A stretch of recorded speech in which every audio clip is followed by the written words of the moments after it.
يا خلود، امتى غير زيت الجير بوكس وامتى ما غيروش؟ وايوه زي ما سمعت كده، امتى ما تغيروش؟ ولو التوكيل قال لي ان زيت الجير بوكس في العربيه دي مدى الحياه بدون تغيير، هل اسمع كلامه؟ سؤال مهم، ودي حلقه جديده من برنامج توب تكنيكال. ايه الموضوع؟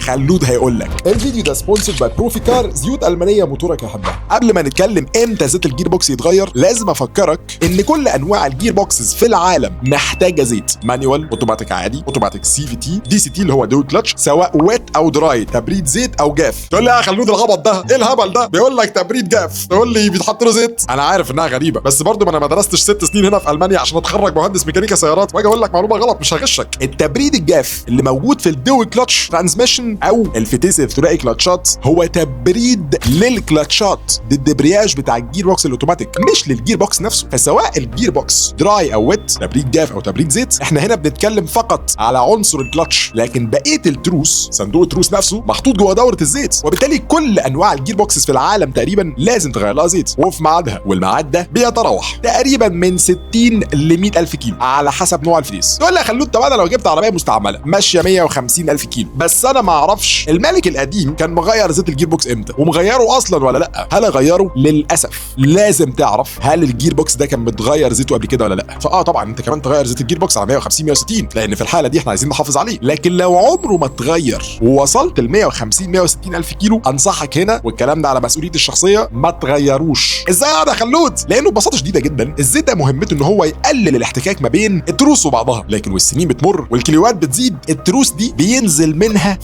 فتافيت صغننه بنسميها رايش، والرايش ده خلى الزيت السميك بدرجه تقريبا بتعادل الخلوص اللي زاد بين التروس. تقول لي يا خلود، طب لو انا بقى جبت عربيه زيرو بالكرتونه والتوكيل قال لي خلي بالك زيت الجير بوكس في العربيه دي مش بيتغير، هل اسمع كلامه؟ الموضوع ده شائك جدا، وهقول لك. شركات السيارات في العالم كله عندها عمر افتراضي لاجزاء العربيه، وفي العربيات البنزين اهم عنصر عندنا هو المحرك البنزين، انكلودنج او يشمل يعني الجير بوكس. والعمر الافتراضي المتعارف عليه عالميا هو من 200 ل 300 الف كيلو. لكن خدها قاعده من خلود، مفيش زيت في الدنيا خصائصه مش بتتبدل مع الوقت، لكن ممكن فعلا ان الشركه تبقى حاسبه العمر الافتراضي للموتور الجير بوكس ما بين 200 ل 300 الف كيلو ويعملوا زيت فعلا يستحمل الفتره دي. ده مش معناه ان انت لو مشيت بالعربيه دي 400 او 500 الف كيلو زي ما بنشوف في بعض العربيات، في عربيات بتوصل لمليون، ان الزيت هيستحمل معاك كل ده. وكده كده بعد 300 الف كيلو لو رحت للتوكيل هيقول لك انت بره الضمان، في الغالب هتغير الفتيس كله. تقول لي خلود طب انا اعمل ايه؟ اقول لك والله لو انت ناوي تكمل بالعربيه فوق 300 الف كيلو، انك تبقى عامل حسابك وانت بتشتري العربيه ان كل 300 الف كيلو، وده كتير جدا، يعني كل مثلا من 10 ل 20 سنه هتغير جير بوكس. يا عم غير يا عم عادي، صباح الفل. يعني بقول لك من 10 ل 20 سنه، والكلام اللي في الفيديو ده كله على مسؤوليتي الشخصيه. لو فهمت واقتنعت اعمل فولو خلود، واشوفك الفيديو الجاي.